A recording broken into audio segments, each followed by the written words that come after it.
Hey, hi all. I'm Mike Watson again from the Acid Left here with Adam Ray Adkins, my regular co-host. He's a poet and artist. I'm also here with Ashley. Sorry, Ashley, I didn't confirm your surname again. S.R. Nith. Ashley Smith. Smith. Smith. Sorry, I don't know how I got Yep. S.R. Nith. Yeah, it's a little illusion to try to make Okay, it yeah. known. Yeah, okay, because I've seen your name written a few times, yeah. And Ashley is studying economics, um, a BA degree with a minor in Japanese. And she has recently launched a YouTube channel called Lost Futures with a brilliant video on Taxi Driver and capitalist realism, the film Taxi Driver. And we have also Ernesto Vargas, who's been with us a few times before. He's from Mexico and he's a psychoanalyst. So basically, we thought we'd do a little review of Mark Fisher memes, being as they're kind of something of a hot topic lately. They were already a big thing in the sense that there were many, many Mark Fisher memes on Instagram and other platforms. And then he kind of blew up because when AOC wore her tax the rich dress, a lot of people started making capitalist realism memes around that. And that kind of brought him more into the public eye. Fisher more in the public eye in the US particularly. And then also I released a book called The Memeing of Mark Fisher, which got quite a lot of attention, negative and positive, but it seems to be doing okay lately. And so we thought we'd basically discuss these memes. So why I say my book is very briefly that it's kind of ironic that so many people are memeing Fisher because he was the principal theorist of the idea that capitalism co-ops left-wing theory and left-wing counterculture. Then obviously he's been in a sense co-opted in being memed because memeing is something that feeds into algorithms which give money to these capitalist giants. So that's kind of like one of the main arguments in the book, and it relates to then the Frankfurt School, who also said that the capitalism co-ops counterculture. So we're here to consider that, and I found a kind of meme stash on the internet. Although you might want to just go to Instagram and put in the hashtag capitalist realism or hashtag Mark Fisher. But I have a convenient PDF here with lots of memes. So we can basically look at that, review some of the memes, and then talk about whether left memeing and theoretical memeing is a good thing in light of Mark Fisher becoming a meme. So first, let's just dive into these. I've got a few written down. Let's start with Ashley's first one, actually, which was on page 32. Is it this one? Is it this one you were thinking of? Whoop. Yeah, I just like that one because it says nostalgia for lost futures, and like that's one of the I've never seen that in a meme, that term, and like that's one of the terms that Fisher coined that really inspires me. And it has acid communism in there, which ties into y'all's whole thing pretty well. But I love this meme template. Like, men only have 4 moods. It always hits. Yeah, I like it. Yeah, and I guess your channel is called Lost Futures, so that obviously inspired you before that line. Yeah, I find this men only have 4 moods quite funny because, like the Instagram one out, sorry, the output on Instagram is in a sense so basic, coming from a lot of what appear to be the guys memeing, that there's this quite kind of like gnarly, sarcastic kind of edge, and there are really only 4 moods, but it's like left-wing sarcastic, right-wing sarcastic, and 2 other kind of form like nihilist sarcasm and then just sarcasm. But there's a lot of negativity and kind of edginess going on, like edgelordism. So often I kind of see that when these memes, when you see this template, but this was more of a play on maybe some kind of better trends, some kind of more left-leaning trends, like obviously capitalist realism, massive communism, etc. Although, like often, there's a kind of horrible thing where, there are a lot of people making Mark Fisher memes that appear to be like from the kind of like edgelord nihilist meme-making fraternity, which I find kind of disturbing. I don't know if anyone else has noticed that. Well, yeah, what I like about... Go ahead, Ashley. Oh, sorry. I remember like when I found like that section of the internet, like last year around this time, it was just so like, it was so oversaturated that it like stressed me out, but I wanted to understand all, like I didn't know what capitalist realism was. I didn't know about philosophy. I didn't know anything. And then there's all these like memes where it like kind of highlights something that you should know, but it's also kind of obscure, so you don't know how you can find that out. So you just have to go deeper into the subculture and like deeper into the memes and like follow more shit posting accounts and yeah, like it's just so interesting how all of that is like tied to this culture of like leftists online and like the edgelords, you know, that you were talking about, Mike. Yeah, Adam. What I find interesting about this one is usually the four moods kind of juxtapose each other by highlighting different modes of thought. They're obviously all Fisher thought. So they're more related than they are dissimilar. But like Ashley was saying, with having nostalgia for lost future in there, with popular modernism and acid communism, it can actually act as a gateway for people who may see capitalist realism shitposting memes into other aspects of Fisher's thought, which is, I think, one of the worst parts of Fisher memedom is that his thought gets kind of flown out, and we only talk about capitalist realism and maybe at a not nuanced way, whereas this one, you know, at least has the possibility of leading into, you know, the other parts of his thought that kind of round out and inform what capitalist realism even could be. Because if you're not talking about nostalgia for lost future, then, you know, you probably should shut up about capitalist realism. Yeah. I actually think that's a great way of seeing this meme.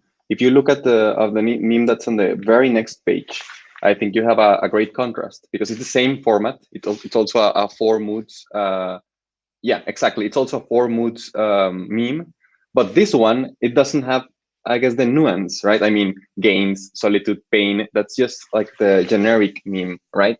And of course, you know, just listening to Mark Fisher lectures, not even reading the books, right? Just listening to him on YouTube, you know, putting him on, right? Like just half listening and so on.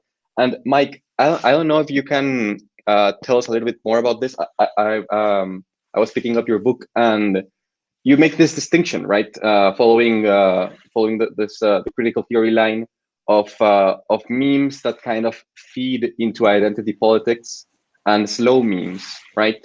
Does this kind of like have this sort of comparison? What do you think?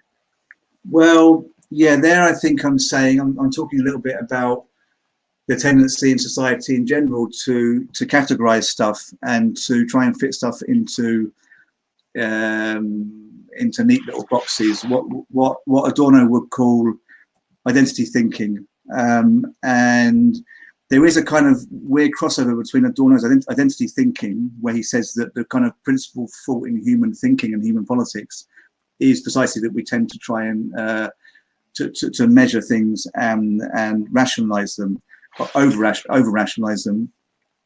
There is a weird crossover between that and identity politics. Not that I'm against identity politics, because I think it is brilliant at bringing people over to the left. But you get this thing where people start to say, well, you know, yeah, you might think you're poor and working class, but you haven't had as difficult a life as me being, you know, XYZ. Sorry, so something coming in. There's something in the background. I don't know if other people are hearing it. Sorry. Okay, all right. So there's this crossover, and I forget what you asked me. So what was the exact question? So, sorry. Yeah, I'm right next to a window. Not the best place. But yeah, so this meme against the previous meme, right? I feel like this meme is more of a prime example of these identity feeding memes, and the previous one with the, you know, with the diversity of memes, Basically, right? that there is that memes kind of fit into that tendency to try and categorize. So Adorno basically says that, okay, throughout all of history, we've always tried to categorize nature and things outside us as individuals and as humans to try and control it, because we have a basic fear of nature and anything, you know, beyond us as individual subjects. And his argument is that we're not going to progress, you know, as a species or politically until we stop categorizing each other. And one of the kind of ways that this categorization kind of affects politics is that we start to categorize other people in terms of races, etc. So basically, he argues that, you know, there's always been this kind of categorization that goes back to actually mythic ritual, magic ritual before that, and religious ritual, and then you get science which tries to kind of get rid of all of that. So the idea in the Enlightenment was that we kind of get beyond that false tendency to try and ward off danger through, you know, through rituals. So we start measuring stuff and calculating stuff. And he said, well, that's kind of a good idea. We end up calculating stuff so much that we start applying numerical values to each other. Then you get capitalism. But also we start to give each other kind of other categories such as Jew, African or black, you know, and of course, you know, those things do exist, but that we start to kind of put stereotypes onto those things, and that becomes, it becomes possible then to mistreat people, etc. So, you know, my argument is that memes are clearly a form of categorization and identification, partly because we're forced into making quick, bold statements because of the speed of the internet, because there's just so much stuff coming at us. And actually that is because the internet giants want to get our data, so they encourage speed of use and speed of clicking to better understand like what it is that motivates us, so they can then sell those motivations onto companies and political parties and stuff. So yeah, my argument is basically that yeah, the internet carries on that whole process. Yeah, I want to say something to that, Mike, too. Is we got a recent comment on a YouTube video we put out where someone was pushing back against us, and they were like, no, the whole point of memes is to be as stupid and dumb as possible.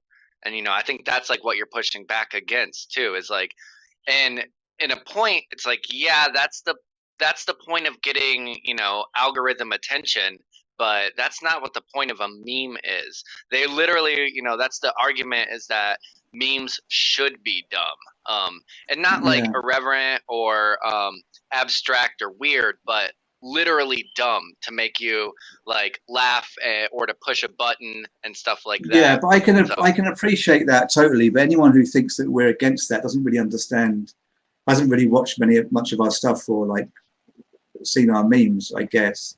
I mean, I guess there is a serious aspect to some of our content, but certainly we're more playful than many people who are talking about Adorno, for example, you know, for the Frankfurt School or Marx. But I mean, the thing is, I think it's like, it's nuanced, because of course a certain amount of stupidity and irony and I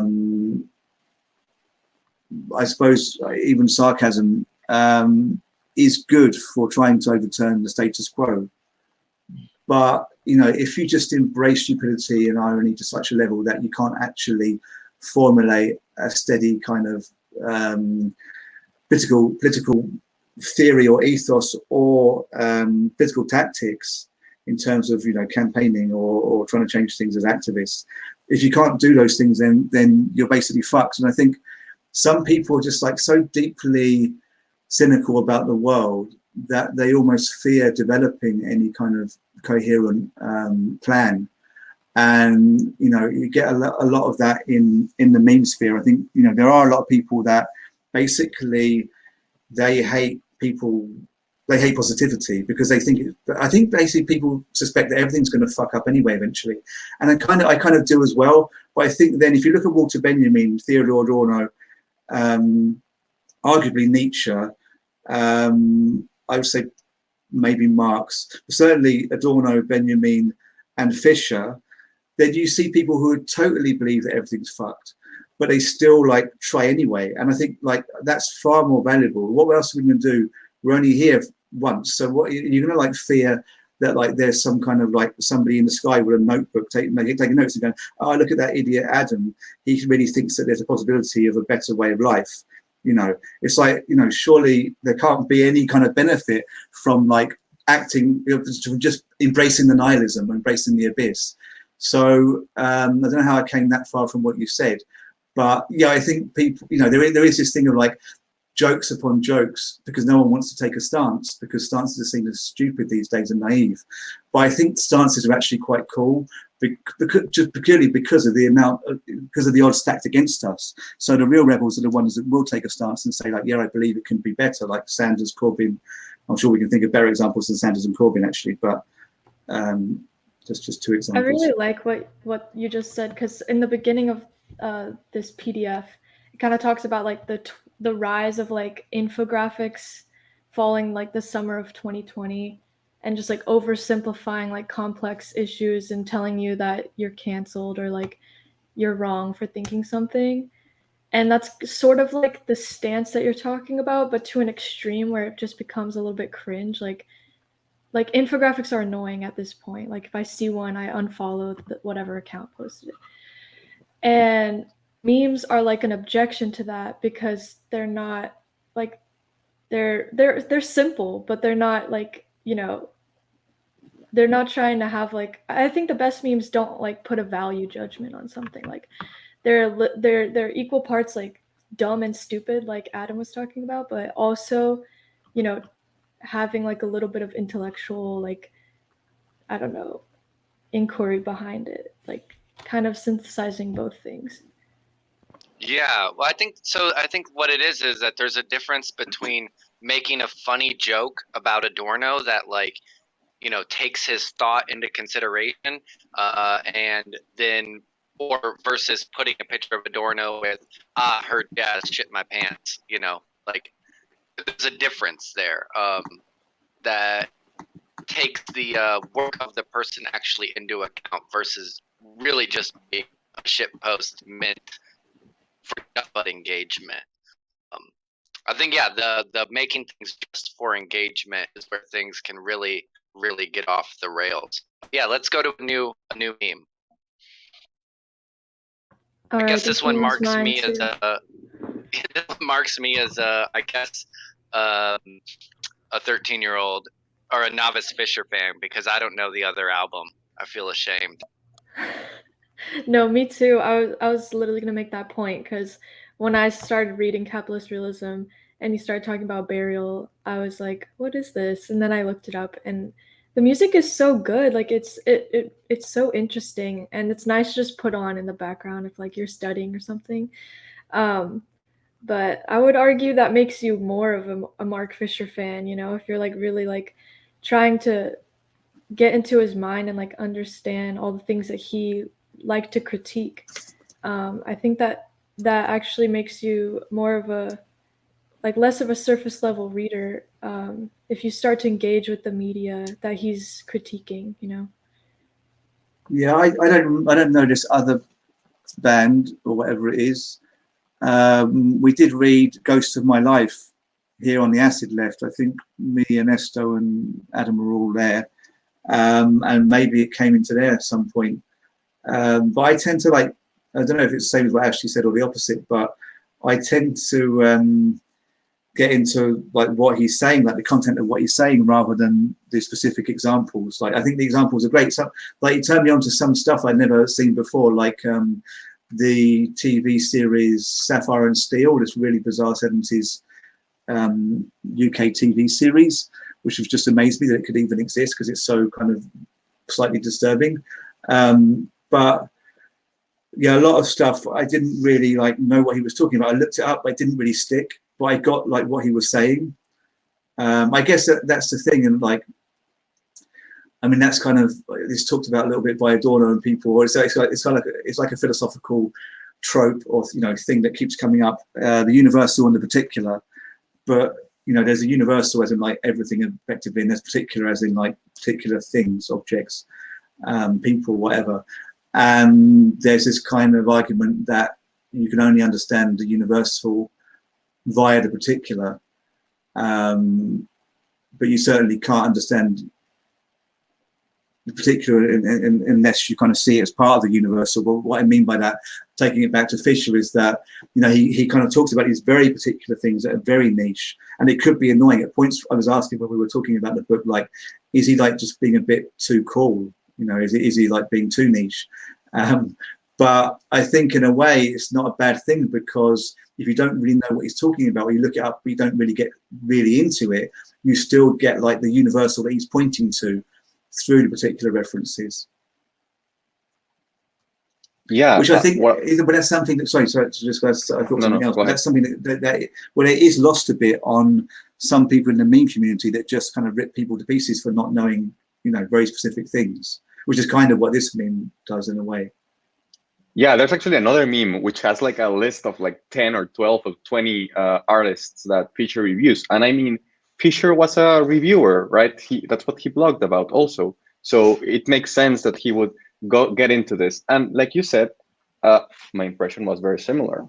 I was reading about, right, this artists on the other side of the world, right, on a small wet island, which I've, you know, been to once, probably never gonna be to again. You know, it's too far, probably never gonna know anything about it ever again. But what I take, like you say, Mike, is this impression of the particular, right? Because now, when I'm here in my city, in Monterrey, I think about local artists, and I look at them, and I don't just think about, you know, whatever phantasm they seem to be evoking through their art, right, or whatever. I try to do what Fisher did, which is look into their material conditions, right? What sort of media they responded to, right? What kind of massive media was proliferated through both private and national means. And of course, it's only the picture that's painted in my country, but I can compare and contrast, right? And I can see how it looks like across the pond, and see where we're at, where they're at, right? And what we can learn from each other.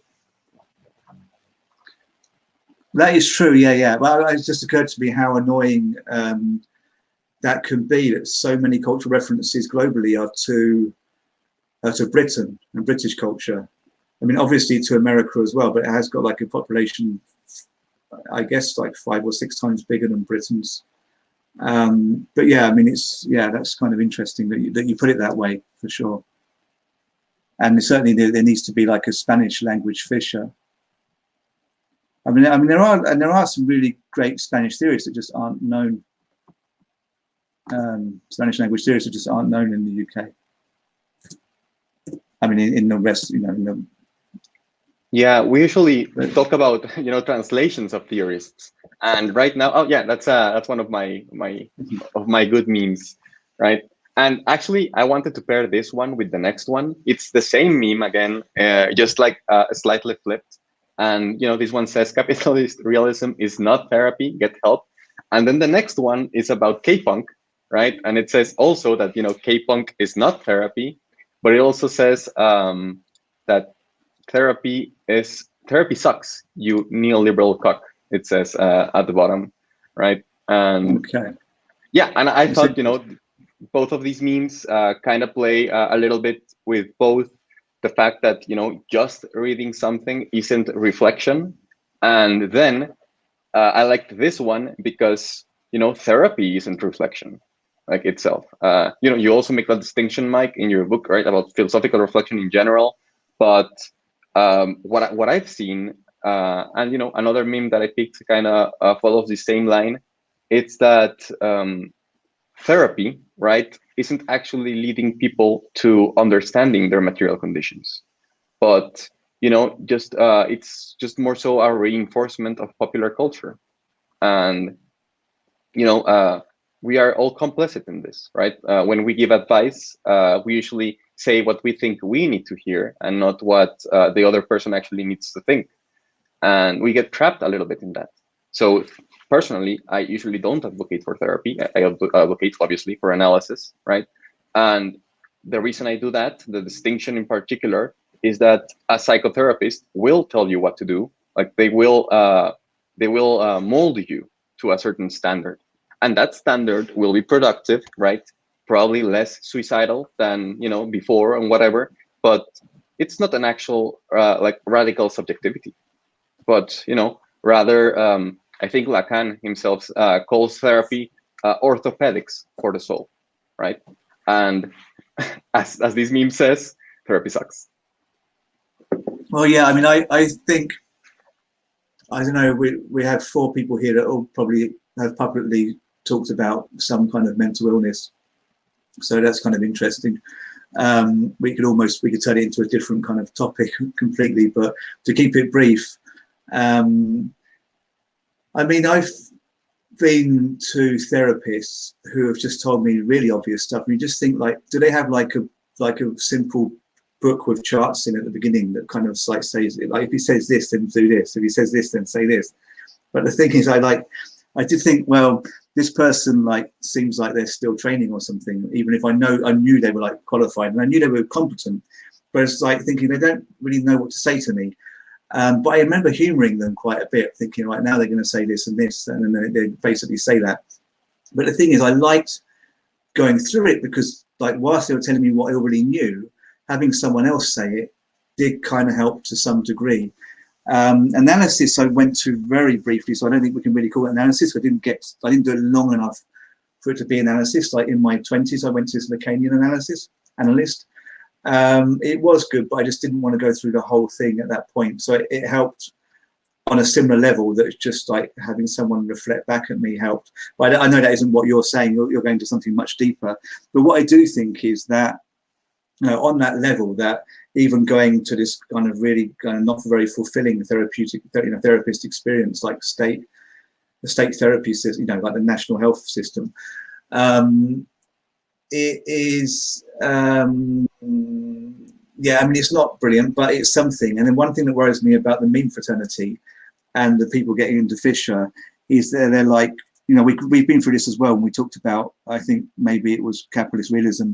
There's this kind of thing of completely disregarding any therapy and any help because that's all tied up with capitalism. And I think that's a gross misrepresentation of what Fisher's saying. I don't think he was really saying don't get any help. I mean, I don't want to put words. I don't want to like put words in his mouth or in his books or whatever. But I think that we have to be careful. I think there's like, I think there's like a 2-pronged approach. I think the thing is like, yeah, obviously a bit of therapy isn't going to change everything if your problem is money and capitalism generally and the pressure it's putting on you. But I don't think we're going to change capitalism if we're not well. Because I think partly that's the problem with capitalism. It's, the society is dysfunctional because we're so messed up anyway. It's kind of snowballing. It's like chicken and egg scenario. So yeah, I just wanted to say that because I get that a lot from like there's just this hatred of like therapy, meditation. I mean, the kind of like vitriol against meditation on Fisher pages on Facebook is just like, what the fuck? I mean, how can meditation be like public enemy #1 of the left? That's all I'm going to say. Sorry. I just want to say that I think these memes only work together.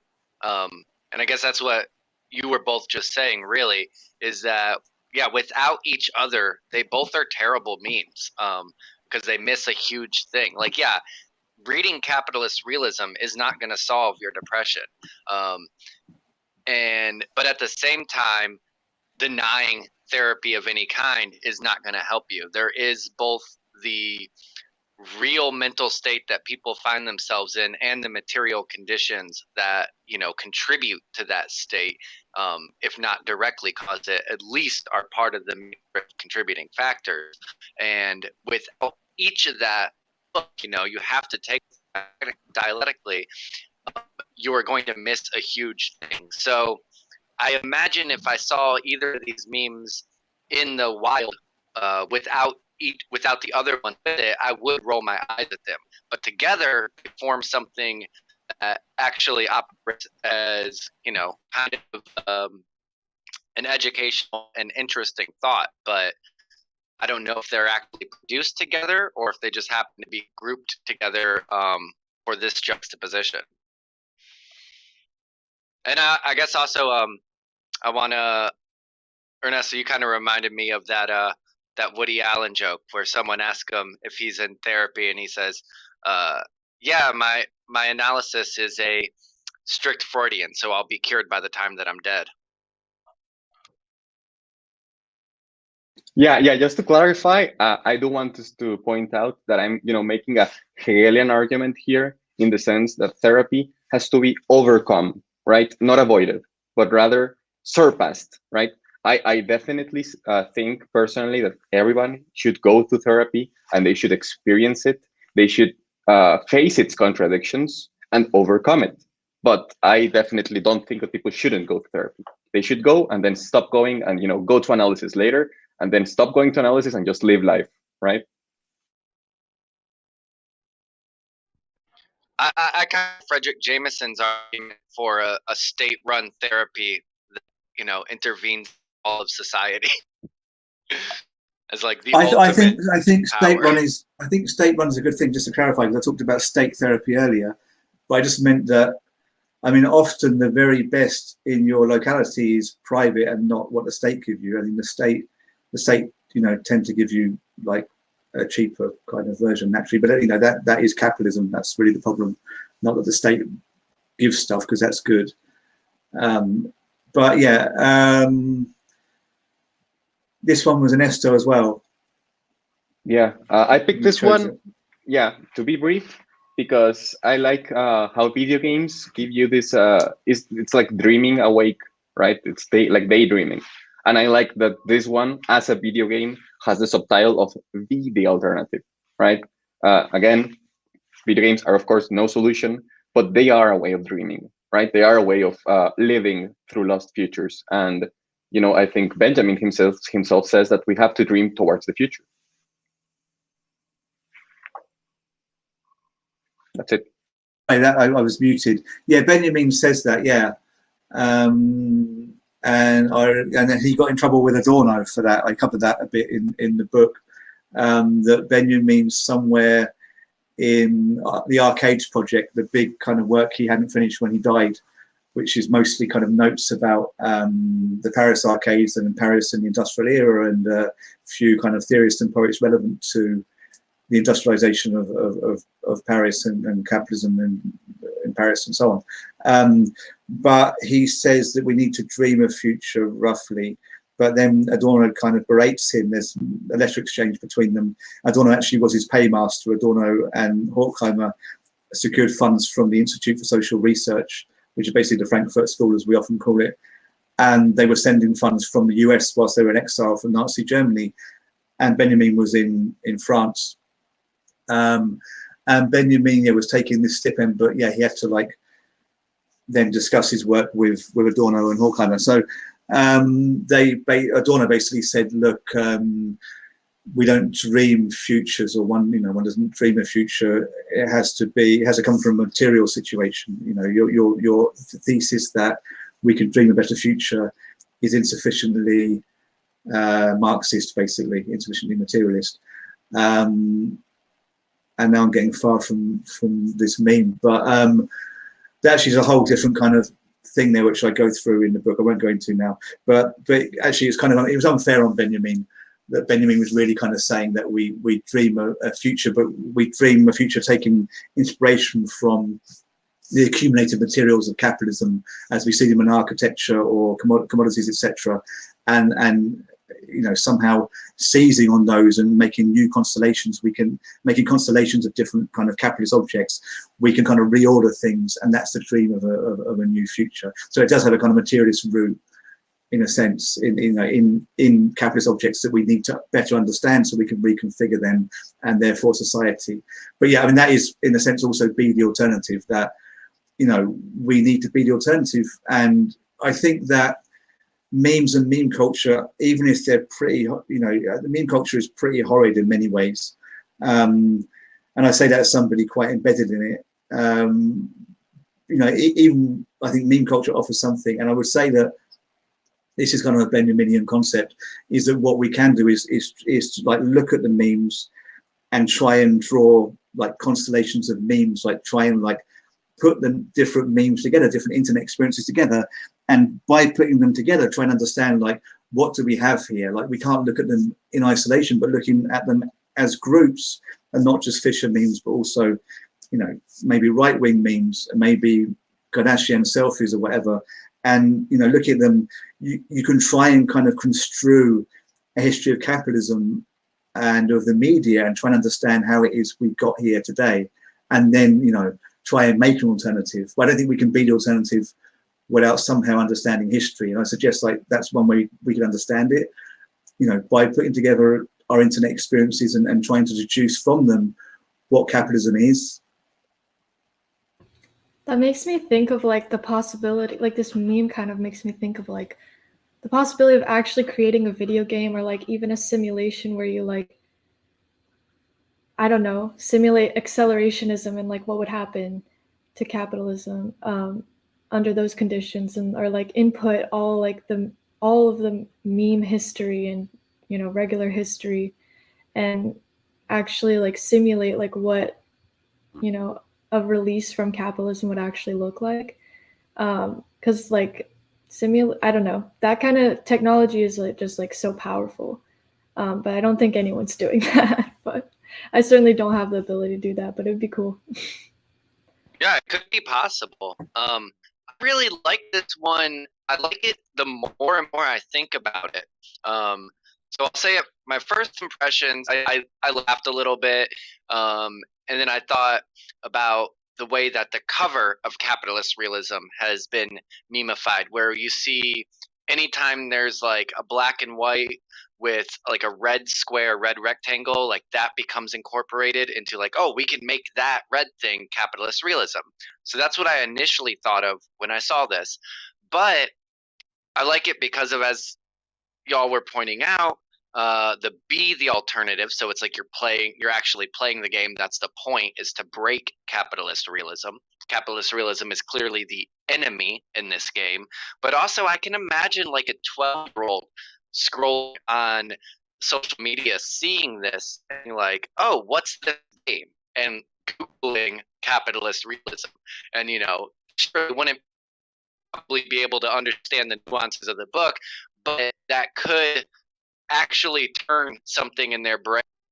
It seems to be a subversive meme in that way, is that it actually enter into a young mainstream audience and change the trajectory of their life, much as the way when I was a little kid, my soccer coach wearing a Rage Against the Machine t-shirt, I was like, what is that? That is such a cool sounding phrase. And going and finding Rage Against the Machine and listening to it and being like, oh, cops do suck, so I think this has subversive potential that I really enjoy.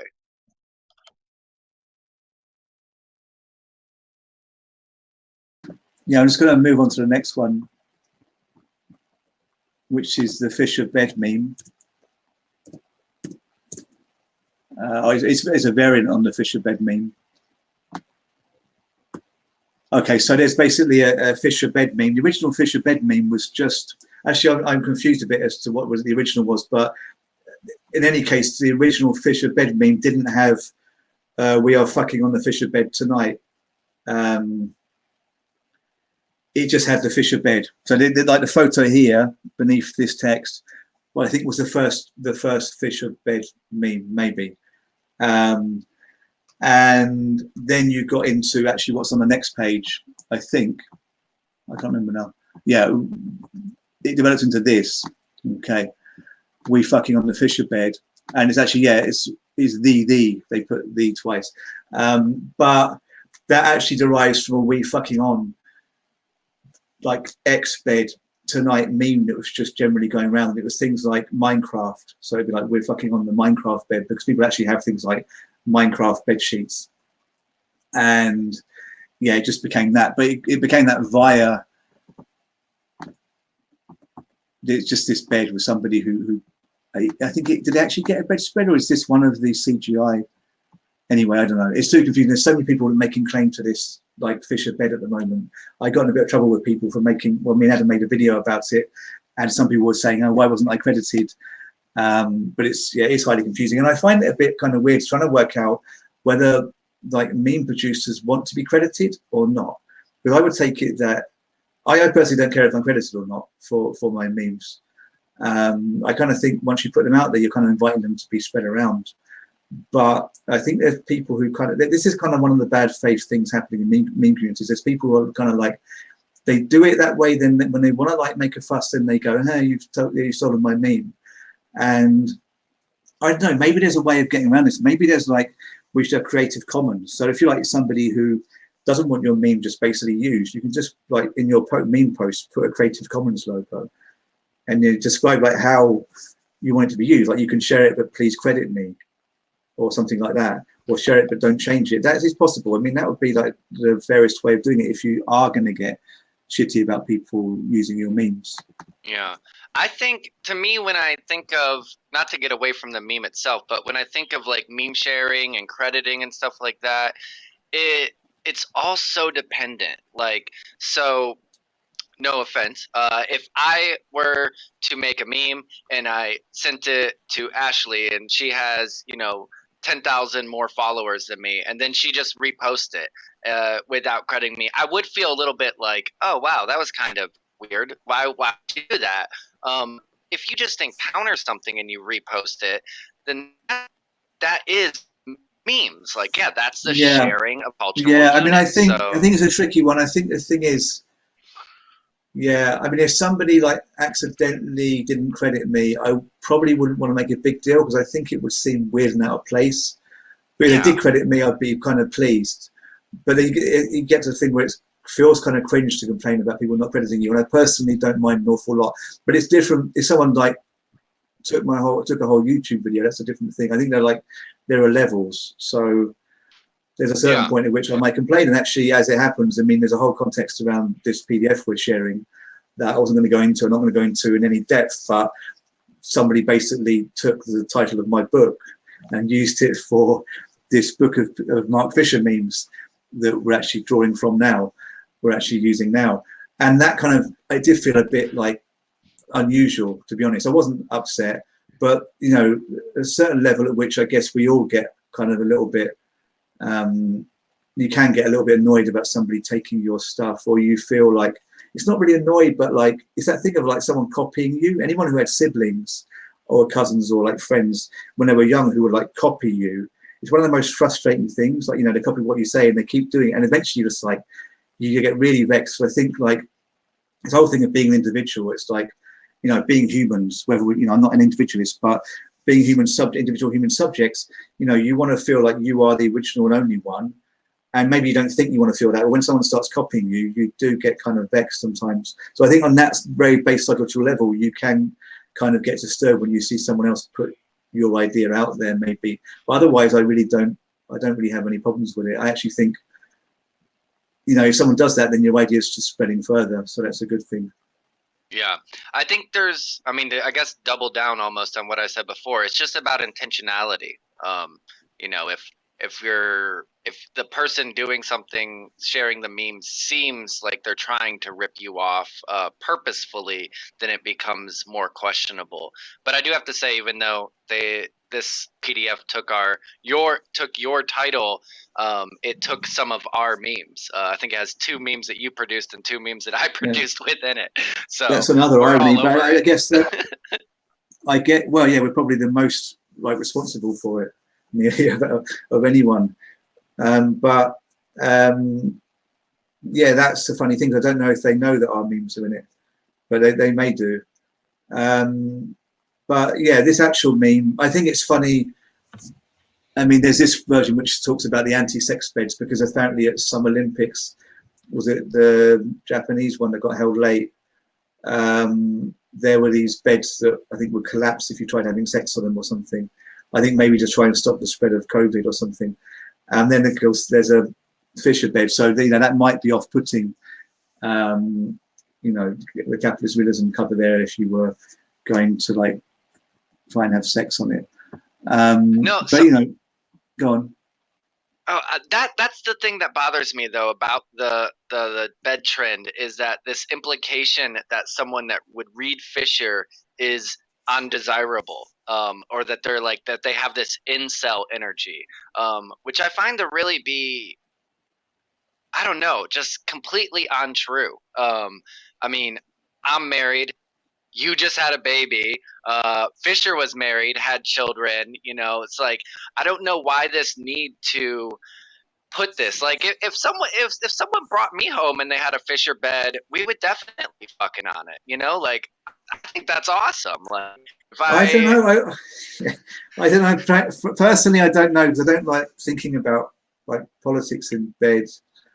You know, well, I mean, I probably do anyway, inevitably, but I mean, more what is whilst you're having sex.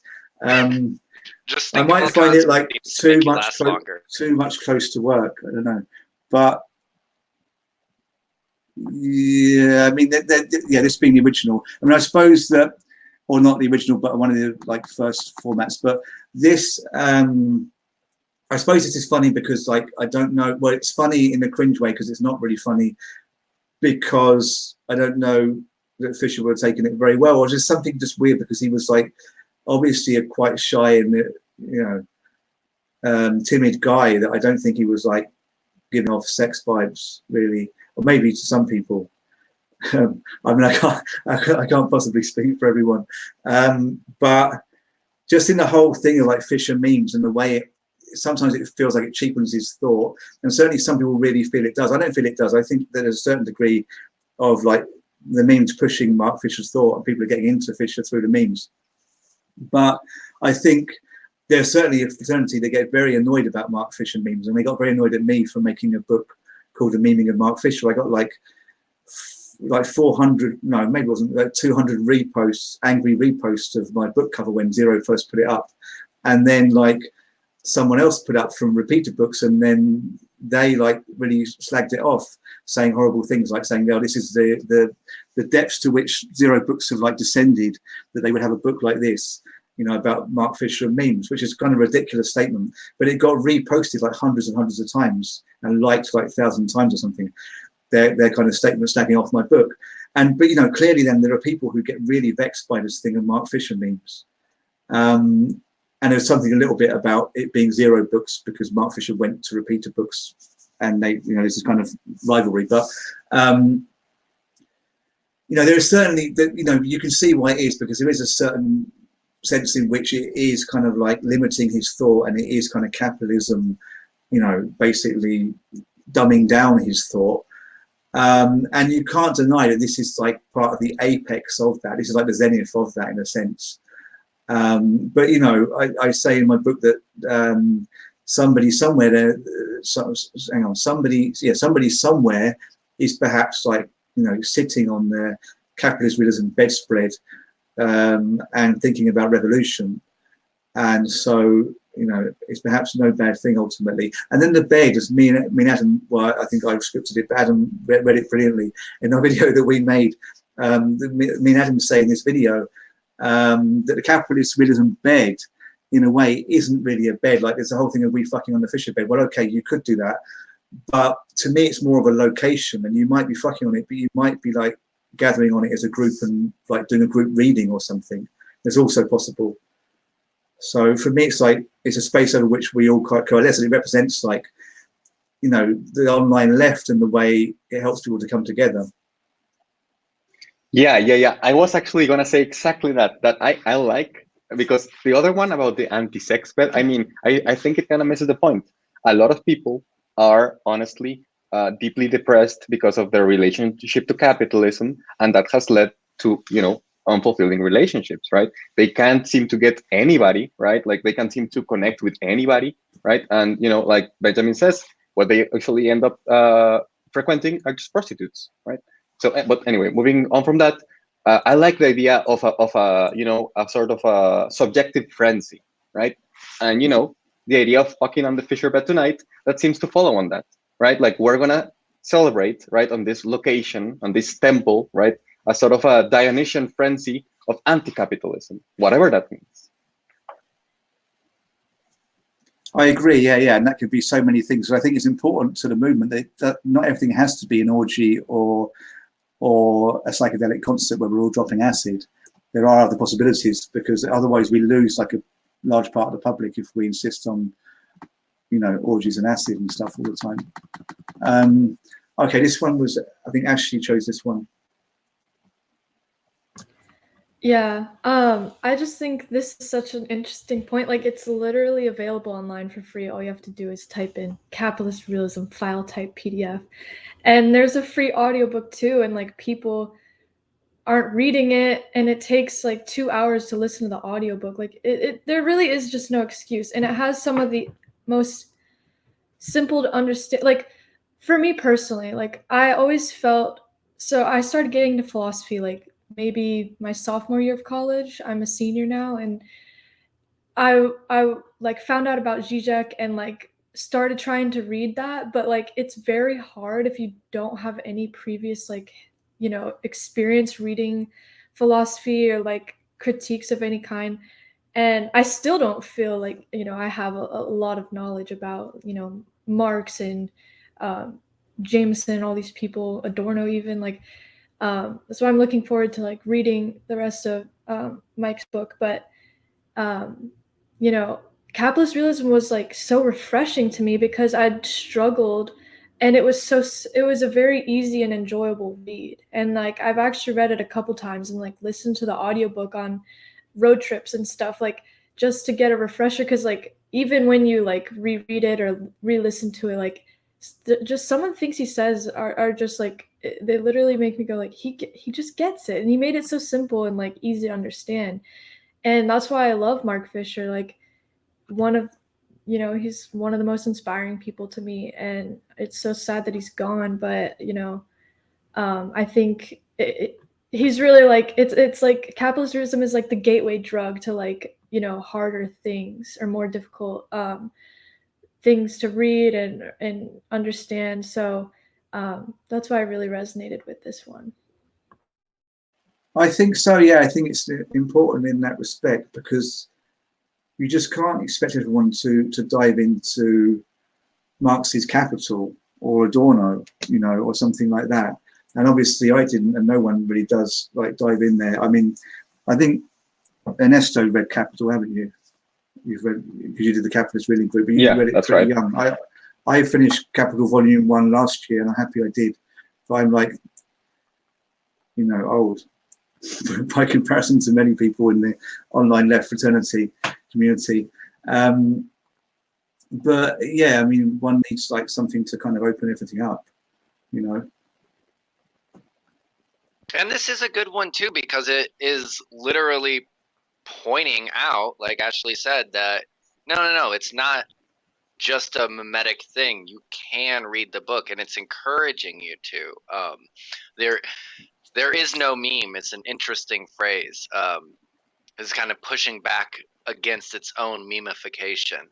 And yeah, Mark Fisher was a fucking lucid and brilliant writer. His cultural examples, sometimes they're niche, like we were saying earlier, but you never feel like he's just pulling them to have reference. It always seems very easy to understand, and I think that's for all of his writing. Some of it gets a little more philosophical, but it's still easy and fun to read. He writes almost you can feel his early theory fiction writing through all of it. You get this poetic sense, capitalist vampire, the blood sucks is our labor, that it really. He coins so many like neologisms throughout his writings that have stuck. Lost futures, acid communism, which he barely even used, and it exploded as soon as it was revealed to people. They instantly connected with it, and he had that power. So, sorry, this meme. Yeah, I picked this one because I'm currently in the middle of Infinite Jest. I'm actually halfway, which is I'm very proud of that. But my goal is to finish it by the end of the year. But yeah, I just love this one. I lived with a guy for 2 years, and he was reading Infinite Jest the whole time and never stopped talking about it. So that is very impressive. I think you've gotten farther than he ever did. Yeah, with this one, the audiobook helps too. Like I listen to the audiobook while I read it, so I don't have to labor so much. I actually have the audio book, but I was scared to like start like that because I just thought there's so many footnotes. Is it possible to hear it like that? The footnotes aren't in the audiobook. It just says like the number. But yeah, the Okay. footnotes are a really fun part of the book. And like, I think he made a point of like kind of wanting the reader to go back and forth. And, Yeah, but that I think then the audio book could still be a good accompaniment. So yeah, I might try that soon. What do we think though about the juxtaposition? So this is which way sigma male, and obviously sigma male is a joke. The whole alpha, beta, whatever male or person is a stupid categorization, but sigma seems even especially a joke. It's this idea of like be the characteristics of the alpha male, except they don't actually care. They're like the loner, the joker type, but they're super smart, etc. But this juxtaposition of David Foster Wallace versus Fisher is an interesting one. I don't know exactly what I make of it. I don't know if it's like they just the point of like how it's so long and how it's like a meme to never finish Infinite Jest, and like it's they just put they put it on a bed because of the capitalist realism bed. But yeah, I think the politics of David Foster Wallace are very different than Mark Fisher. yeah, I don't know also whether maybe it's a reference to their personas. I can't help thinking immediately of the fact that Foster Wallace was supposed to be kind of a horrible guy, no? Yeah, definitely. Yeah, and I think what didn't he have really bad relations with women? Yeah, he like stalked a woman and harassed her, and yeah. He did some really bad stuff, even though he was a pretty brilliant writer, obviously. Yeah, there's some disturbing stories about, I can't remember her name, but it was another author that he was like obsessed with. Yeah, but it depends if people are supposed to think that. But I couldn't help immediately think that because it's like their beds and the relation of the fishermen to the are we fucking on the fisher bed? You know, so that comes up immediately. Then you think, well, there's two ways of being. I know I can't help just seeing it in terms of personas. Maybe I shouldn't. Maybe it's more about the content. Yeah, it's all related. I mean, yeah, they also both took their own life. So there's that relation as well. Which I really also dislike. Obviously, you can't ignore the fact that someone has died or how they died, but it also seems really distasteful to me that, you know, suicide becomes a mimetic factor in some of the memes that you see floating around figures like this. And yeah, I don't know. It sometimes they can like glorify that aspect or make it seem more important than it is, without any kind of I don't know. I mean, I think that's true. Yeah, but it's such a tricky aspect in terms of, you know, if you ignore it, then you're also maybe not doing justice to it. I mean, I'm just thinking about Walter Benjamin having committed suicide. So, you know, I kind of talked about both of them in the book, The Meaning of Mark Fisher, and then I kind of thought what I wanted to mention, because I was kind of saying, like, hey, you know, this is a way forward for everyone. And I was thinking, well, hang on, I'm saying that about two people who killed themselves. Well, I also was talking about Adorno, who died of a heart attack. I think he was age 63, but it was after falling out with his students. He had a very stressful semester. And he basically opposed his students' uprising. But it said that contributed to his ill health, and he was very stressed. And when he went walking, I think it was in the Swiss hills, and then he had this heart attack. Then I was kind of reduced to saying, well, at least like Herbert Marcuse lived to 83, which could kind of seem bad taste, but by that I don't mean anything bad. I think, you know, I think ultimately I kind of just get to thinking, well, in a way, the prevalence of suicide among left-wing thinkers is not a great advert. But in another way, well, look, I mean, they managed to like do everything they did despite, you know, depression or whatever, you know, mental illness they suffered. I mean, it kind of, how can I say it? I don't know if I can phrase this properly. I mean, I think in a way it kind of makes the message even stronger, because you get to thinking, well, the message came through the depression still. So, you know, there must be something, they must have felt there was something there. There was like such an impetus to say this thing. So I don't think it devalues it at all. Because I think often the way suicide is portrayed among these figures is almost a glorification, and it's almost like it has a nihilizing effect. So where I don't see Fisher's thought as at all nihilistic. Some people kind of like attach the suicide to it, and it's almost like the guy who like said that there was a glimmer of hope, then obviously didn't believe his own message. The same with Benjamin. Benjamin was in extraordinary circumstances though, because he was fleeing the Nazis as they kept coming into France, and he couldn't get to America, realizing that he might be caught. That's kind of making it a lot simpler. He perhaps committed suicide because of that. It's not entirely known. But I think like in a way I see really we should be thinking about the persistence of the message, that the message that they were embracing was so persistent that it even survived the very bleak outlook they had due to mental illness. It's not as if you know, that ending is exclusive to left-wing thinkers. I mean, there's a huge problem with it all across the world, and especially, you know, in these places. So, anyways, do we want to do one more? I know we're up on the hour. Let me just, yeah, there was another one, and it was Ernesto's. Or was it? No, was it mine? I think we have one left each. But okay. Mine is also about mental health. So, I mean, we can see if anything comes up. Okay, do we want to carry on with mental health, or if we kind of like...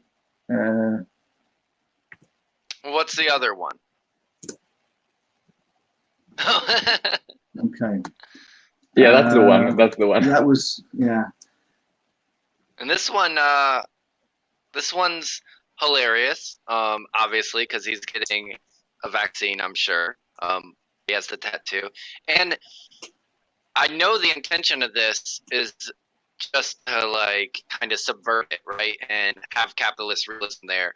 But it could be read multiple ways. I think this goes back to something that Ashley was saying at the beginning, is you could read this meme as being pro or anti-Bernie, depending on your own predisposition. So I think it has high quality there, and it's pretty funny to just think of someone getting a book cover tattooed on them. Yeah. I don't know if you know that I made this one. I guess you did know that, Adam. Maybe I shouldn't even say that. That's your arm, right? That's the other thing. Yeah, it's actually my arm. Yeah. That's your tattoo. Yeah, I know. I actually don't have it. There's an app. There's an app where you can like project. How do you call it? Like AR, whatever the fuck. Where you can put tattoos on you to see what it look like. I mean, it would look quite cool. I'm not sure I'd be forgiven. I don't know, for doing that. Somebody would hate me for it. But yeah, I mean, obviously, I'm kind of quite pro Bernie.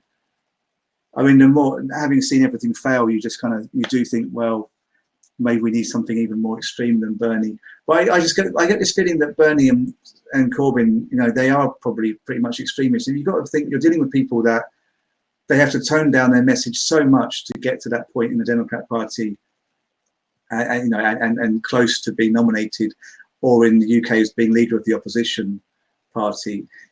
That they're toning the message down that far. They must be communist deep inside. You know, I think, you know, they're at least like proper socialists, and there isn't really a real distinction between socialists and communists, I don't think.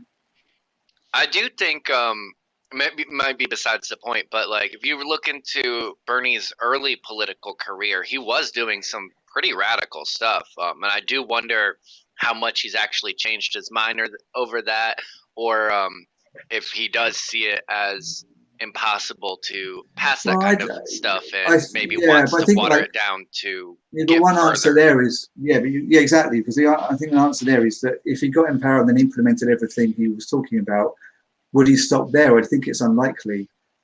Right, You know, I right. think it's natural that they then be thinking like, how do we make society even, I don't know, to be really vague, like even more fair.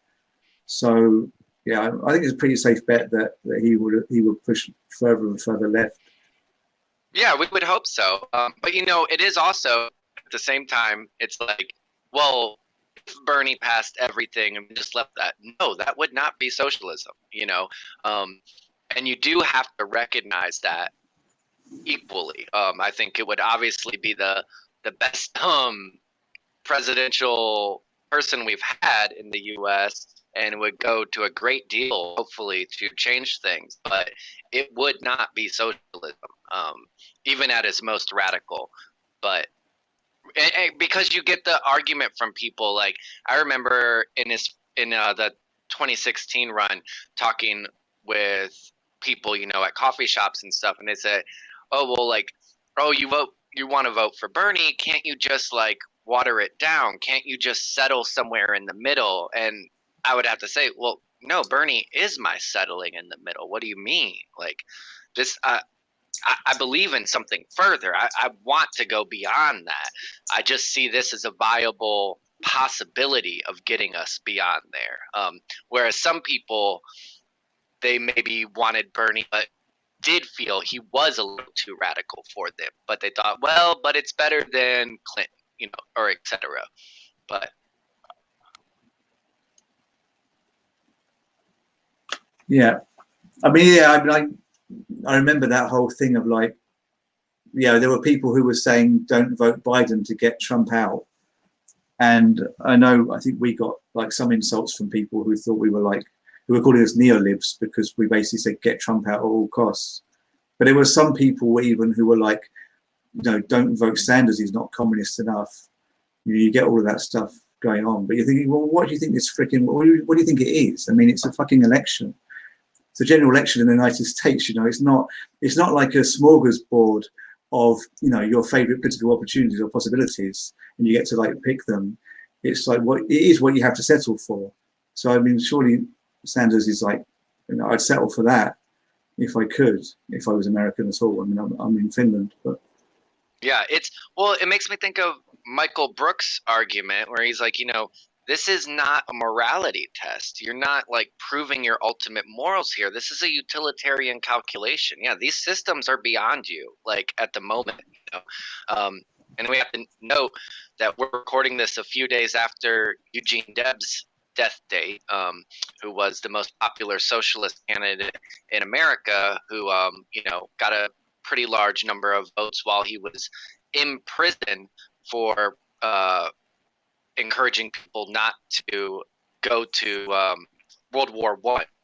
You know, so that was a long time ago, and that was the last time America truly had a strong, organized socialist left, and we don't have that now. So you can't pretend like we do. You know, like some trot organization that sells newspapers outside of campuses is not a strong, organized left.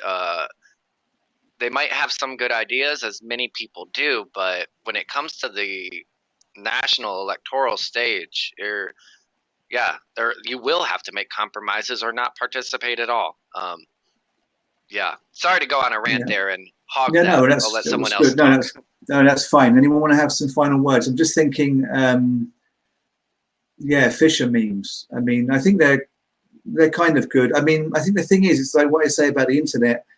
It's kind of the best and worst thing that ever happened to us. That's really how I feel. I remember the internet like starting up in the 90s, and I've always been like, you know, I don't know what you call it, like an internet obsessive. I'm addicted, and you know, I still think for all its faults, and it does cause me a considerable amount of stress, is also still one of the best things that's happened. It probably is one of the best things in the world that happened in my life, the fact there is an internet. And I see Fisher memes in the same way, in a way. I'm not saying Fisher memes are the best thing that ever happened in my life, but I mean, you know, they fit into that kind of like, they fit into that binary of, they're really, really good in some ways, but they're really, really bad in other ways. And we're kind of confronted with that problem of like, how do we kind of separate out the good from the bad, or how do we use things the best we can? Of course, bear in mind that, if we were to say, well, we don't like these things about Fisher memes, and if we could if we had the power to like get rid of those things, we would lose a lot of the Fisher meme audience. We would lose them. They'd be pissed off with us. So, I think also there is that to bear in mind. We have to kind of balance things and be a bit careful. Do we want to keep those people on board who are basically, a number of which are like, just edgelords who basically just want to piss everyone off anyway. But, if they kind of attach themselves to Fisher, maybe we do want to keep them on board because we might be able to like steer them, in some better direction. So, I think we need to play with, in saying that the internet's good and bad, we need to like, kind of play around with things and try and push it towards the good. But we don't need to be too moralistic in saying, we need to like throw out the bad stuff. We need to somehow like, I don't know, we need to like somehow make relationships between these things, some dialectical kind of relation, I guess. That's everything I have to say. Okay, anyone else want to say something? Yeah, I mean, I agree with that. And again, I'll just like reiterate, like I was definitely radicalized on Instagram by memes, and I'm 23. And I feel like a lot of younger people are like, that's happening to them too, whether on TikTok, like you start interacting with that kind of anti-capitalist content and then you're just going to get fed more of it. And like, I think that's good. Like, I think that's a great thing that's happening. And of course, it's a little ironic how it's feeding back into a capitalist system and, the algorithms and whatnot. But, it's all we have right now. So it's definitely gonna I think it's for the better, and I think it's gonna keep radicalizing younger people and even older people, like people of any age. Yeah. This meme makes me think a little bit about this criticism that Adorno had for the culture industry, right? Because I feel like Bernie and characters like him, Corbyn, AMLO, Lula, right? That they all are kind of playing into this political hero trope, right? Which I think kind of makes us miss the point. Sure, let's say that last election they could have had Bernie as the nominee, right, and as the candidate and as the winner of the presidency. What does that mean when you have the entire state apparatus still held by either conservatives or right-wing liberals, pretty much, right? Instead, I think that what these kind of memes make me think is about the necessity of of grassroots organizing, of popular memeing more than anything else, right?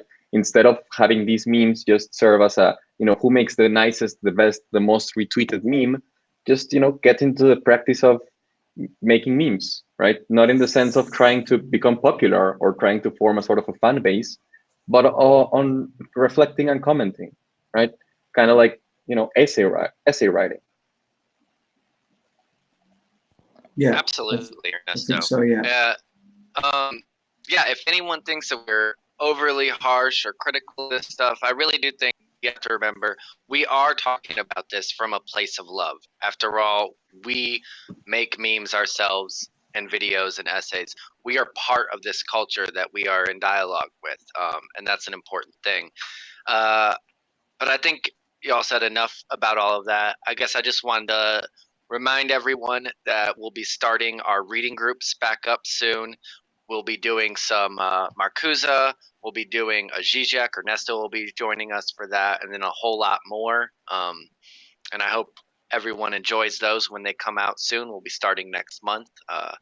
Is there anything, Ashley or Ernesto, that you have coming up that you would like to tell people about? Projects. We have a small essay collection that's coming up later next year. But we can talk about that more when it's more properly cooked, right? Yeah, Yeah, unfortunately, nothing in the works for me right now.